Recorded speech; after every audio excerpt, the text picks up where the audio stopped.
Mr. Speaker, the Minister, in introducing her government's social assistance bill, talks about the future.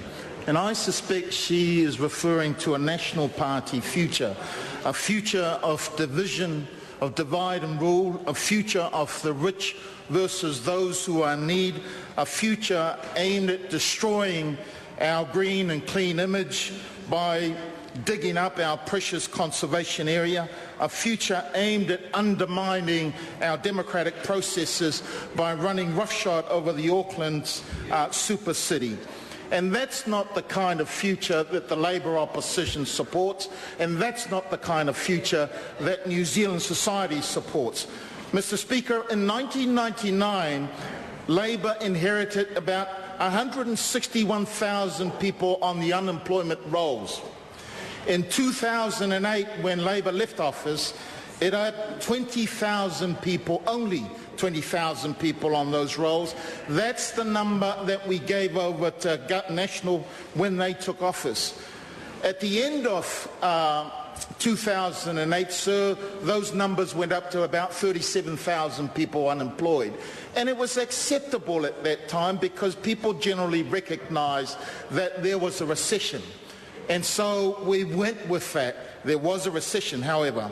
There was no mini budget at the end of that 2008. There was no jobs budget in 2009. There was much ado about a job summit, of which many of us today are still waiting to see what were the jobs created from that job summit. To this day, I do not know if any jobs were ever created in our community.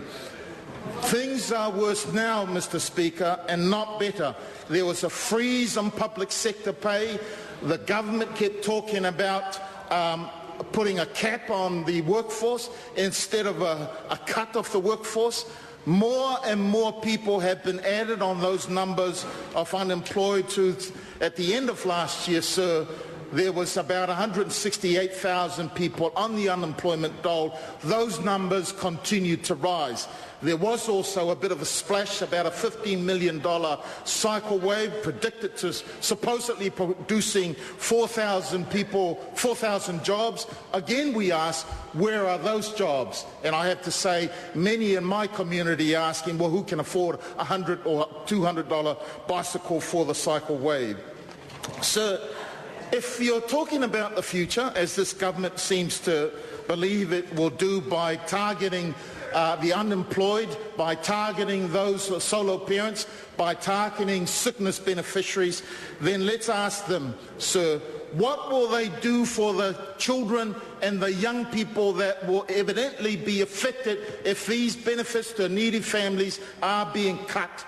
What will they do for families who are going to struggle with meeting the day-to-day rigors of life or the cost of living, and their children end up going without? The future, sir, is about our youth, is about strengthening our economy, is about looking after strengthening the workforce, which are predominantly, sir, I have to say, in Manukau, in Mangere, in those areas there, predominantly Māori, Pacific, and of the Asian community. What is this government doing to strengthen our future workforce so that we can expect this future generation to pay for future superannuation? What is this government going to do about strengthening the future workforce so that young people today are going to be able to pay for the future health care that this country needs?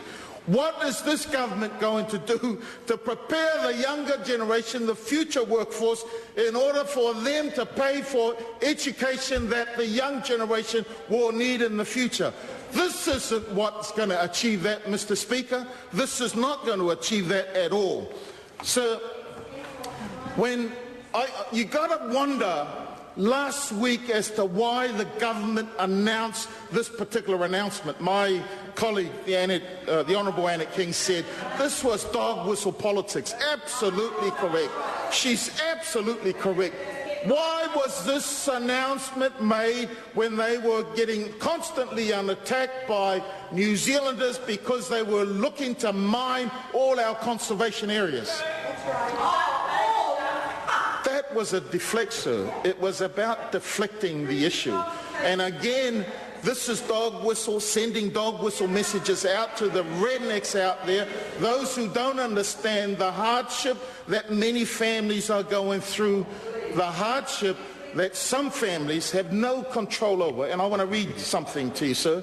An example of somebody that came into my office, and I'm not going to say who they are, but simply who was made redundant in 2009 from Fletcher Penrose. He was paid a redundancy payment. All of that went into the bills. He's been going back and forth to the Working Income or the Department of Working Income for any assistance that he and his family could get. But because his wife works and because she earns a mere 300 net per week, the Department of Working Income advised him that he's not eligible for any kind of support. He's on the books of New Zealand labour hire, sir, but only as a casual because assignments are very short, far and few in between. Now, my office referred this family to the Mangere Budgeting Service, and when they went through the books to determine his incomes and his outgoing, the total household had a deficit of 287.41. That's the kind of example, sir, of families out in my electorate and no doubt throughout Manukau and other parts of New Zealand who are struggling. And this government seems to label everybody this way and say that they are trying to they're naming budgets. That is, again, sir, it's stereotype that isn't true. Many of Pacific communities, many of Māori communities, many of people who are unemployed, sir, want to work. The dole is not any place for our families. The dole is not any place for people who are wanting to get ahead. People want to get ahead, and the only way that they're going to get ahead is through jobs. That's why we've asked this government, where are those jobs? We saw images on TV not too long ago of 3,000 people in line applying for measly low-paid jobs at a local supermarket, 150 jobs. 3,000 people were out there early in the morning with CVs, applications, because they want to work. They want to work, sir. So where are those jobs? What are they going to do with the solo mums that are now going to be put under pressure, sir? Stand in line behind the 3,000 or the 168,000 people without jobs? Is that the future for the community out there, sir? I hope not. But that's the kind of future that this government is talking about. That's the kind of future that this government is talking about, sir. I have had, sir, numerous emails from across New Zealanders on hearing the announcement by this government who are outraged. And I want to read something out. This is a woman from a resident of Mangere. And this is what she says, and I quote, "These are my thoughts around this matter," referring to the government's welfare reform. "I have noted that whenever National gets into government, there is a pattern of stigmatising the beneficiaries. It is often the women who are demonised for having the children, despite the fact that Aotearoa needs a growing population to support the growing aged cohort, who, I might add, need the medical treatments to keep them alive. It seems ironic that it's the age cohort who support National's policies, and yet it's now the young generations that are funding it. How the heck do they think they are going to maintain the gold cards and the demands on the health sector? The aged generation needs the young generations, employed or otherwise. These ridiculous statements cause divisions within our society in terms of class divisions. It continues to be the children of the families on benefits that are penalised by having to go without some of the fundamentals in life. The National Party have cleverly put a woman in charge of the MSD portfolio so that the feminists and other women can't protest.